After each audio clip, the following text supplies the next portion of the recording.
नमस्कार। आज बात करते हैं क्रिमिनल लॉ के एक बहुत ही बुनियादी लेकिन बहुत ही महत्वपूर्ण सिद्धांत की।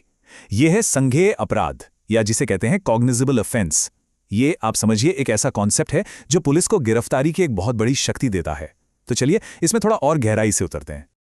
तो एक सीधा सा सवाल, एक ऐसा सवाल जो अक्सर मन में आता है, क्या पुलिस किसी को बिना वारंट के गिरफ्तार कर सकती है?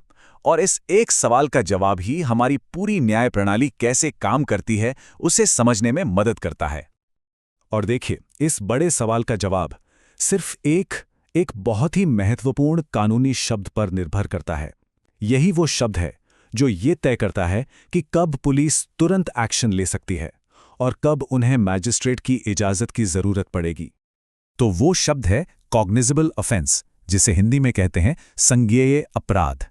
यही वो कानूनी चाबी है जो पुलिस की शक्तियों के दरवाजे को खोलती है। तो ये संज्ञेय अपराध आखिर है क्या?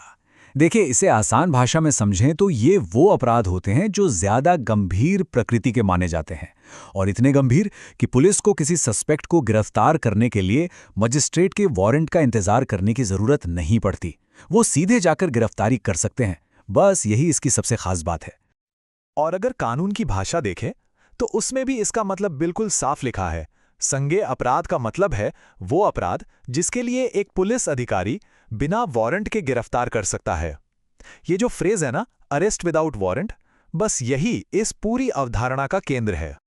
तो ठीक है, परिभाषा तो समझ ली, पर असल जिंदगी में, प्रैक्टिस में इसका क्या मतलब है? मतलब ये अधिकार पुलिस को असल में क्या करने की ताकत देता है? चलिए, इससे जुड़ी पुलिस की दो सबसे बड़ी शक्तियों पर एक नजर डालते हैं। तो पहली शक्ति तो वही है जिसके बारे में हम बात कर रहे हैं, बिना वारंट के गिरफ्तारी। सोचकर देखिए, अगर कोई बहुत गंभीर अपराध होता है, मान लीजिए हत्या या डकैती, तो पुलिस सबूत मिटने का या अपराधी के भाग जाने का इंतजार नहीं कर सकती है ना, उन्हें तुरंत एक्शन लेना होता है। और दूसरी शक्ति है बिना आदेश के जांच शुरू करना। जी हां, ऐसे मामलों में पुलिस को जांच शुरू करने के लिए भी मजिस्ट्रेट के ऑर्डर का इंतजार नहीं करना पड़ता। इससे पूरी प्रक्रिया में तेजी आती है। तो सवाल उठता है कि यह शक्ति पुलिस को मिलती कहां से है, इसका आधार क्या है? तो इसका जवाब है भारत का नया आपराधिक प्रक्रिया कानून, यानी भारतीय नागरिक सुरक्षा संहिता 2023, जिसे शॉर्ट में बीएनएसएस भी कहते हैं। और अगर कानून में बिल्कुल सटीक जगह देखनी हो तो भारतीय नागरिक सुरक्षा संहिता 2023 के सेक्शन 2 सब सेक्शन 1 के क्लॉज जी में ये परिभाषा साफ साफ दी गई है। यही वो प्रावधान है जो इसे पूरे देश में कानून का हिस्सा बनाता है। लेकिन ये सब जानना इतना जरूरी क्यों है? आखिर इस एक परिभाषा का असल दुनिया में आम आदमी की जिंदगी पर क्या असर पड़ता है? यकीन मानिए, इसका असर बहुत गहरा है। ये हमारी पूरी न्याय प्रणाली की नींव का एक बहुत ही जरूरी हिस्सा है। तो अगर पूरी बात को संक्षेप में समझें तो पहली बात, ये पुलिस को फौरन कार्रवाई करने का अधिकार देता है, खासकर जब मामला गंभीर हो।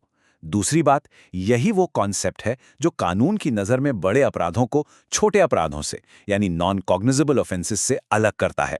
और एक तरह से देखा जाए तो किसी भी क्रिमिनल केस की जो फॉर्मल प्रक्रिया होती है, उसकी शुरुआत ही यहीं से होती है। इसलिए इस एक शब्द को समझना पुलिस के काम करने के तरीके को समझने के लिए बहुत जरूरी है।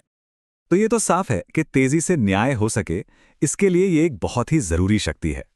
पर एक सवाल यहां जरूर उठता है कि इतनी बड़ी शक्ति को नागरिकों के अधिकारों की रक्षा के लिए संतुलित, यानी कि बैलेंस कैसे किया जाता है? ये एक सोचने वाली बात है।